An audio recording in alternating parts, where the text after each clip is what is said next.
nice shot. Broadside, leg was up. I think I got right in there. All right, well, let's take a look at that shot. Let's look at the video.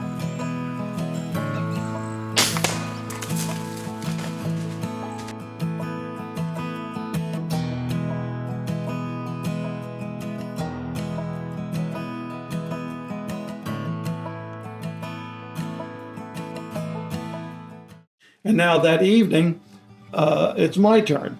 Now I talked with the guide. His name is Big Tony, and the guide said, I asked him, I said, should I go back into the stand where I was this morning because I left all my camera, arm and everything in the tree. And he said, no, I think it'd be better if you hunt over there near Joey because there was 2 big guys over there. So you don't guide the guide. I listened to him. I went out there, and as soon as I got it all pretty much set up, I see a deer coming down the hill. There's corn about 30 yards in front of me. And the one comes down and he looks pretty decent. He's got a white rack and looks about 130 maybe, but he looks real scared. And he's looking back up the hill and I go, oh, what's he scared of? What's he looking back at? And sure enough, I see this big old monster buck coming down and you can almost hear him talking. It was kind of neat, like, the dominant buck is telling him, that's my corn, and you don't go into my corn. And the big guy comes down. And now, the whole time that big guy was coming down, he's looking right at me in my stand.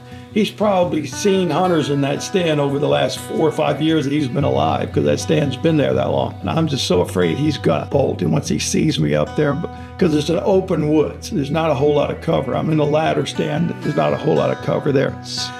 And I'm on the side of the tree, facing this way, so I'm kind of silhouetted a little bit. He didn't see me, he kept checking on me, but I couldn't move the camera much. I wanted to zoom in, actually, and get a little closer shot, but I couldn't because I didn't want to lift my hand up.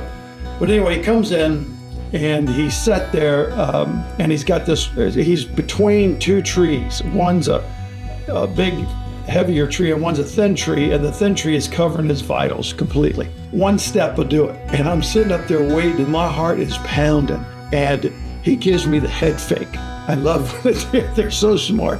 He gives me the head fake. I've seen him do it many times, but they go down to the corn and then they come up real quick to see if you're moving while his head's down. And he gave me the old head fake. He's looking at me, and then he decides it's okay. I see his tail wag a little bit, He lowers his head and he starts eating, and he takes a step forward. So I put it on him and I shoot.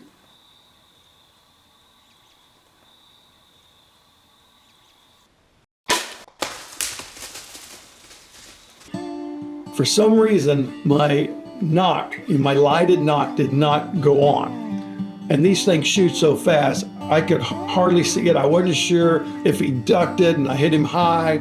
I wasn't sure, man. And I was trying to look at my viewfinder after I shot him, and I was so concerned that I missed the biggest buck of my life. I call, Big Tony, and they come over and we start looking for blood. We find the arrow, and there's blood on the arrow, but we can't find any blood. 50 to 100, probably more like 100 yards. There was no blood at all. That got me real concerned. So we decided to back out.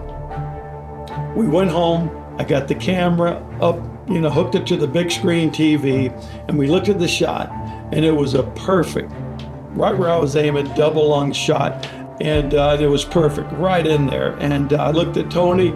I said, Tony, what do you think? And Tony goes, that's a dead deer. And he says, we'll have to go check it out in the morning. So there was 6 of us. We lined up, went down the trail, and sure enough, Tony finds him. He was out in front a little bit, and he finds him. And he didn't start bleeding for 150 yards probably. And then he bled profusely for about 30 yards.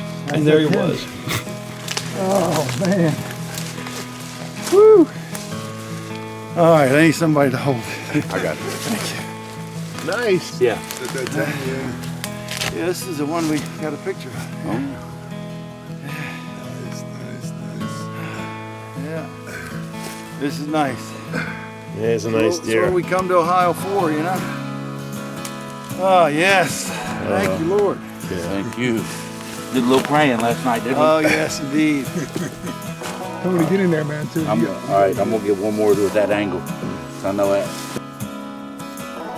there, the biggest buck of my life. He was a beautiful, big, 10 point mainframe, and just had some all kinds of, gnarliness going on. Yeah. How do you feel, Mike? Hey, really good, really good. Got you guys. Just appreciate this magnificent animal.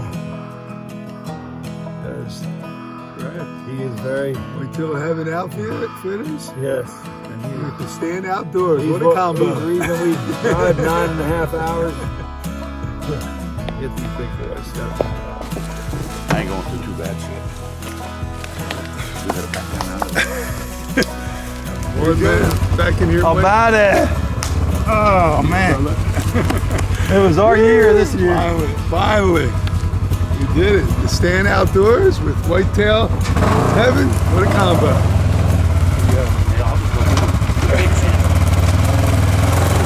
And that was probably his 4th breath, and it takes about 3 breaths before they get blood. He jumped this thing. He got through this. Down through here. Joey's so tall. Yeah, he's good. That one brow count on the right, what is it, 7 inches? 6, 7? I mean, I'd have to pull something out to measure it. But Is this the drop time you were talking about? Yeah, that's my drop tie. Look. Come on. It's like that one on mine, a little. Look at now, I can hang a couple rings I got on these things. You gotta score them. This is a great deal. And I want to, do a shout out to Tevis. Thank you, Tevis, for an incredible hunt. Thank you, Big Tony, for an incredible guide. One thing I tell hunters, do not guide the guide. Listen to your guide, and they'll put you on some incredible deer. So I hope you enjoyed this hunt, and I know we did. Don't forget to subscribe to The Stand Outdoors on YouTube.